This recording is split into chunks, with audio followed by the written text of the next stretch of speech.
I'm joined here in the studio by Taufiq Rahim, who is a geopolitical strategist and the biographer of a new book on President Trump's second term. It is entitled Trump 2.5, A Primer.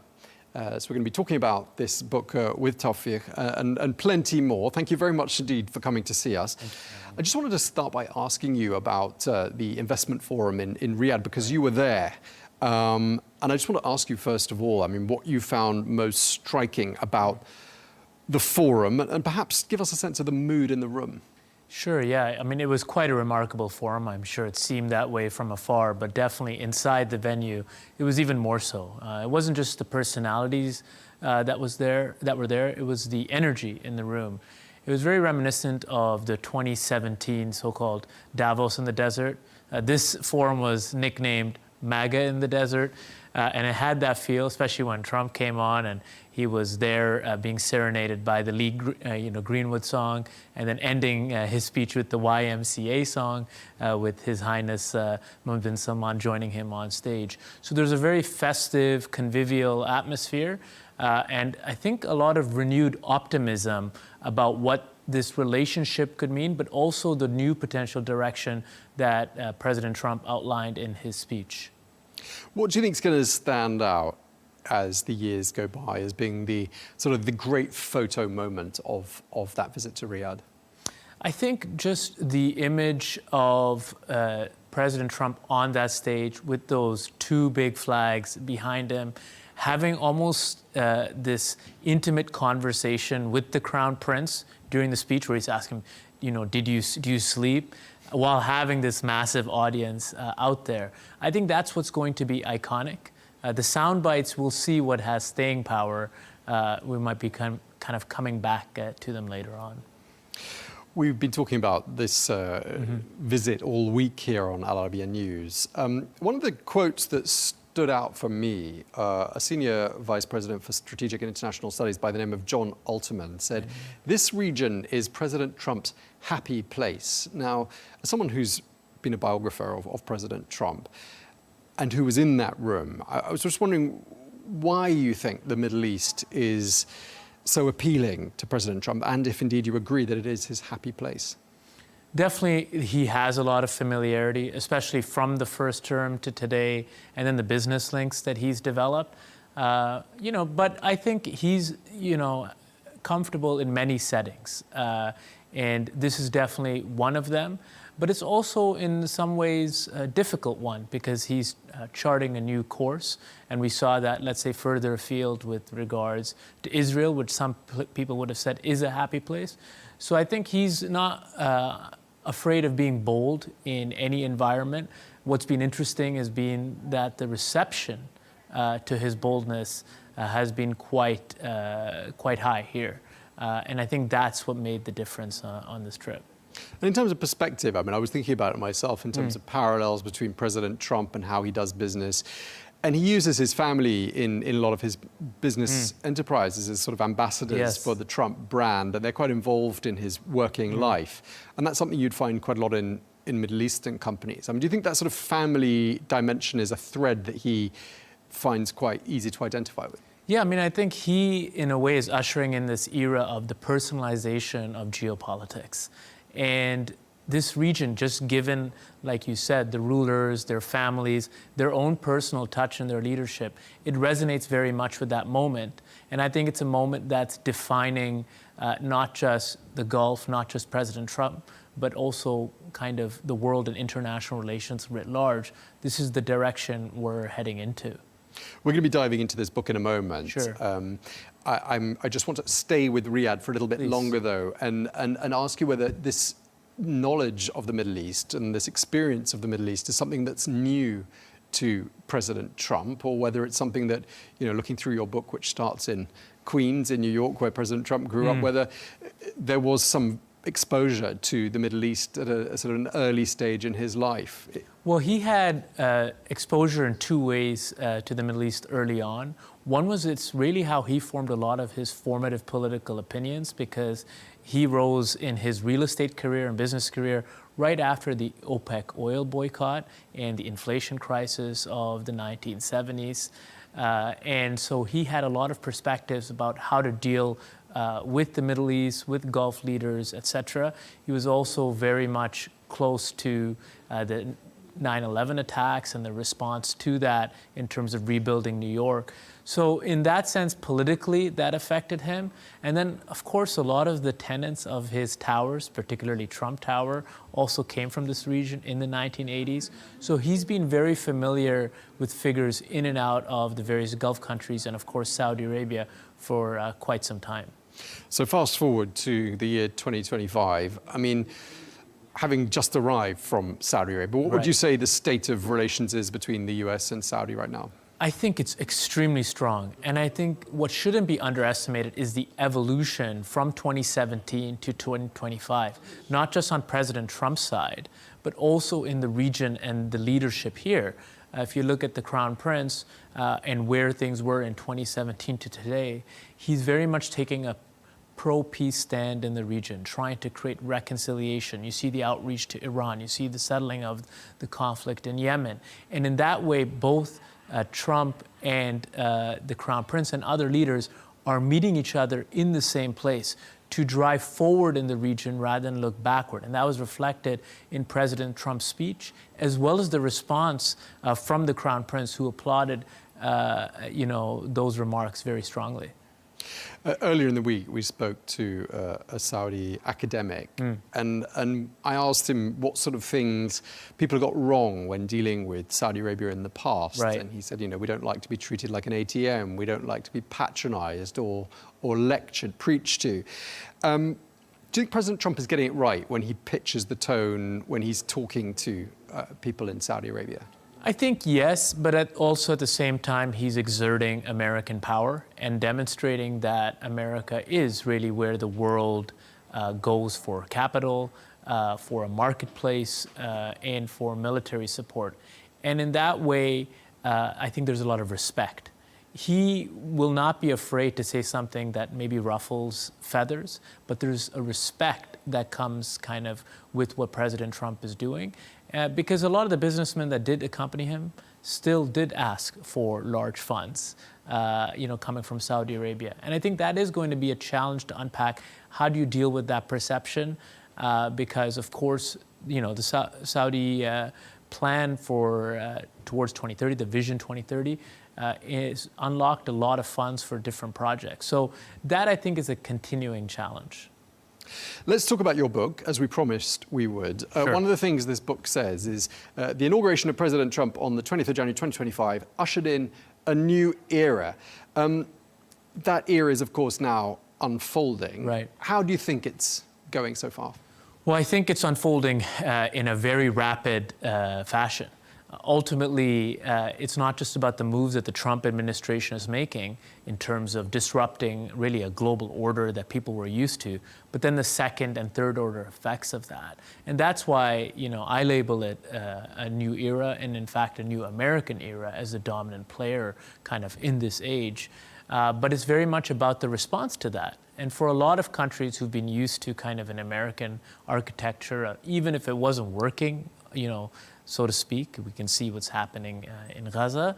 But ultimately, countries all over the world, but also in this region, have to define how they reassert their sovereignty, how they actually show up with their own power in a world where America is receding from being the envelope around each country, and facilitating their kind of defense, etc.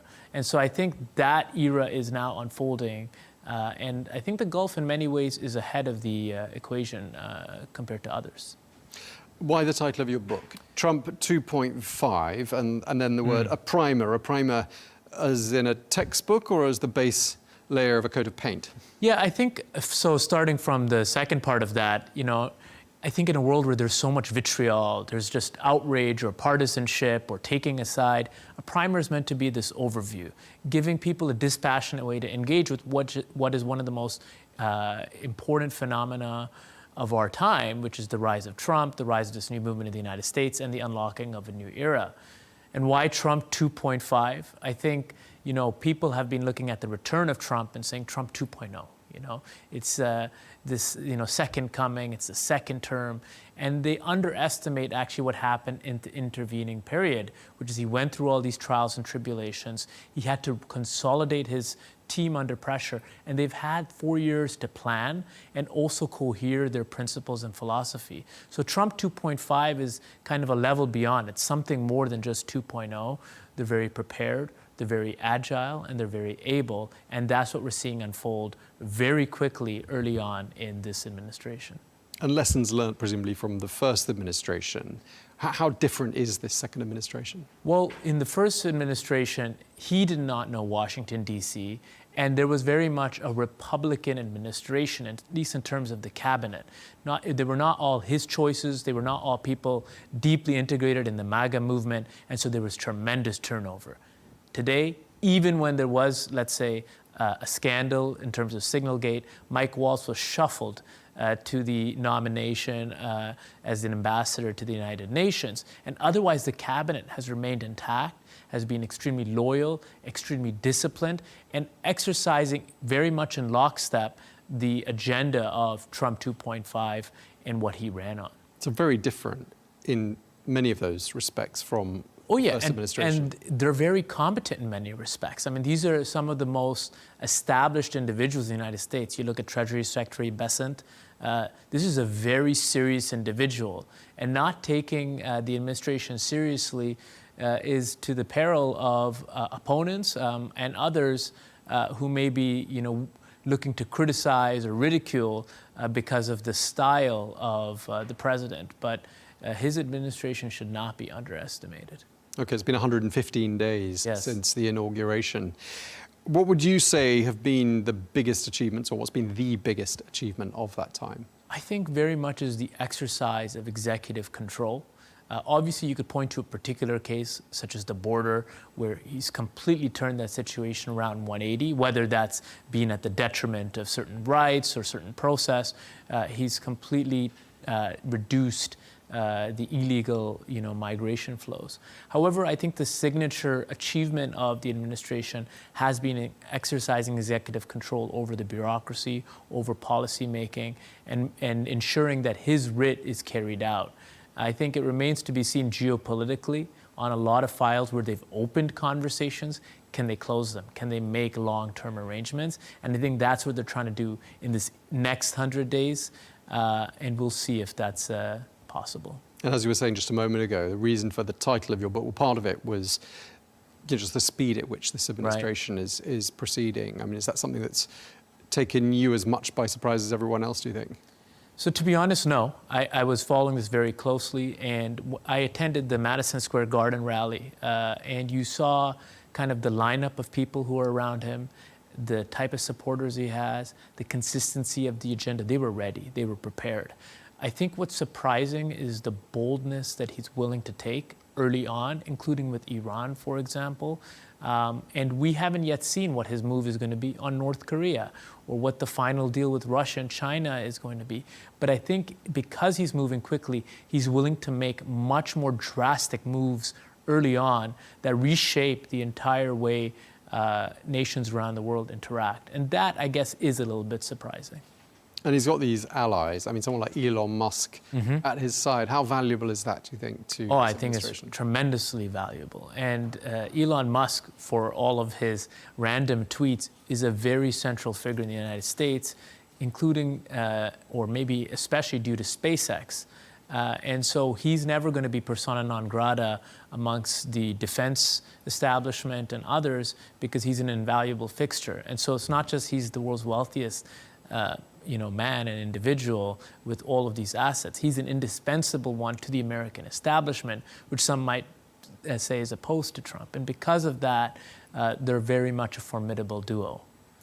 And there were people on the 20th of January, and we spoke to some of them, who were afraid of a second Trump presidency. They were worried about it.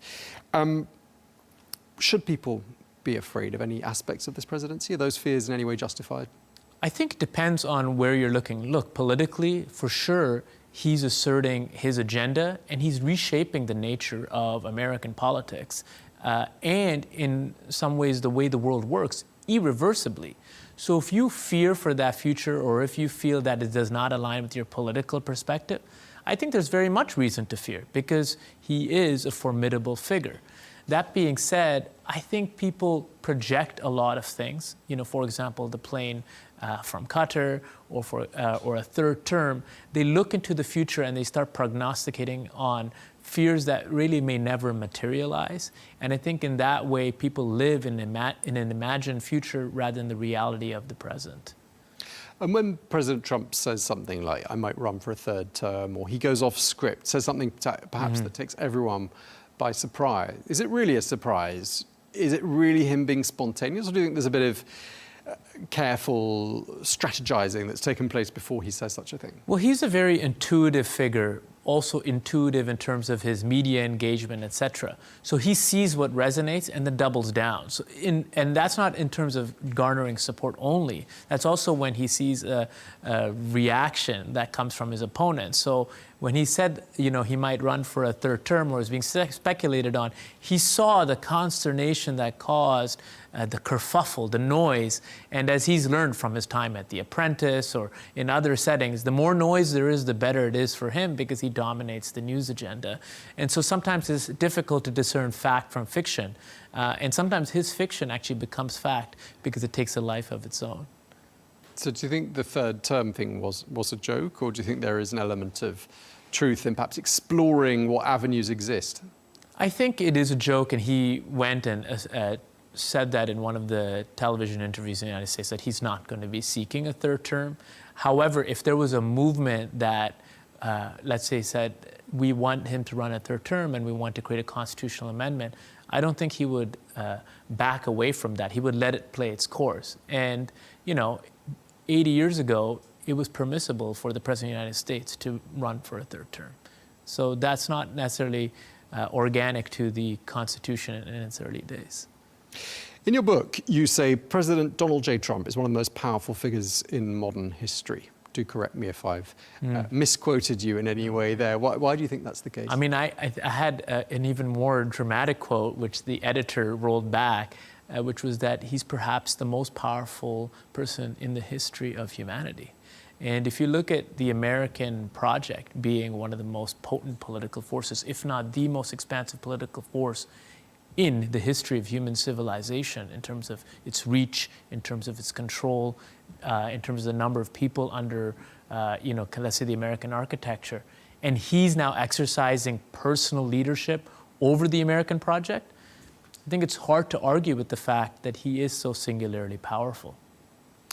And just turning to your book again, I mean, I can see here, chapter 2, The Man, the Myth, and MAGA. I mean, it begins by sort of, it looks back at Donald Trump's formative years. Yes. And I'm wondering, what stood out in those years in Donald Trump's childhood that made him the formidable man that he is today? I think definitely him being this outsider in Queens. I mean, you'd hate to get into the psychological profiling, but I think there always is this Gatsby-esque, you know, aspect of Trump, where he then wants to come to Manhattan and be recognized there. And you see him constantly go back to the newspapers on record that he criticizes as fake news, or the same Wall Street executives that he kind of in some ways lambasts. He actually also seeks a little bit of their agreement, if not approval, in what he's doing to show that he made it. And I think the Madison Square Garden rally was kind of in line with that. I think the other aspect that gets overlooked is his older brother, who died from a bout of alcoholism. Fred Jr. Yeah. And, you know, ultimately, Donald, you know, Trump is a very disciplined individual. And he's someone who has tremendous stamina well into his late 70s. And that doesn't come from, you know, just, you know, randomly. This is a person who works very hard. And I think that with his persona is missed, but it comes from his parents and the discipline they instilled. It comes from Dad. I mean, Fred Trump Sr. was and extremely his strict. And his mom was a disciplinarian, yeah. Did he have a very strict childhood? I mean, I can't always speak to everything because I haven't interviewed the man himself, but he had a very disciplined childhood and a disciplined household. And I think there were a lot of expectations set. It was Napoleon who said that to understand a man, you have to understand what was happening in the world when he turned 20. Now, in President Donald Trump's case, that would have been June 1966 when he was at Wharton studying economics. I mean, the space race was going on. The Cold War was in full swing. There was Beatlemania. What do you think it was about where President Trump was when he was 20? So anything in the sort of the late 60s that stands out for you as being something that really shaped him? I think that's a very insightful kind of quote and then apply to his life. I think it's that period of the late 60s into the early 70s where you see this tremendous optimism, this moonshot. You start with John F. Kennedy, President Kennedy ushering this optimism. You're looking at the end of this 20-year boom after World War II. And so America's become this great jewel in the world. Everybody's looking to it. And then you hit with the Vietnam War, you hit with the oil crisis, you hit with inflation. And you start to see this America that might be falling apart and other countries rising to get almost as wealthy, like Japan. And I think that affected how he sees things, that he said, wait, America's not reaching its potential, and it's an own goal. And we were about the moonshot, and where did that go? And it's almost 40 years he's been looking for that restoration of that moment from his 20s, and now he feels he has his chance. And I think he's going to try for it. I think he's going to try for a moonshot, a Mars shot of his own to, be aligned with the moonshot of the past. Right, so some of the early lessons in life in his childhood, his early lessons in real estate, yes, I mean, clearly shaped him tremendously, as we've been saying. I mean, what aspects of the Donald Trump real estate mogul that he became in the late 70s, early 80s, do we see in President Trump? Well, I think it's what you see in the 80s as well as what you saw in the 90s. So in the 80s, when he realized I can be this insurgent, developer and define a style, and then actually everybody will move towards it, which is what happened in the 80s. The 80s kind of moved towards the Trump style and this rise of kind of wealth and this real presence of buildings and luxury. And he ushered that in iconically, that many things became Trumpish. And then in the 90s, he went through a bout where he was really on the ropes, and he came back. And so, he was at quite a negative in terms of net worth.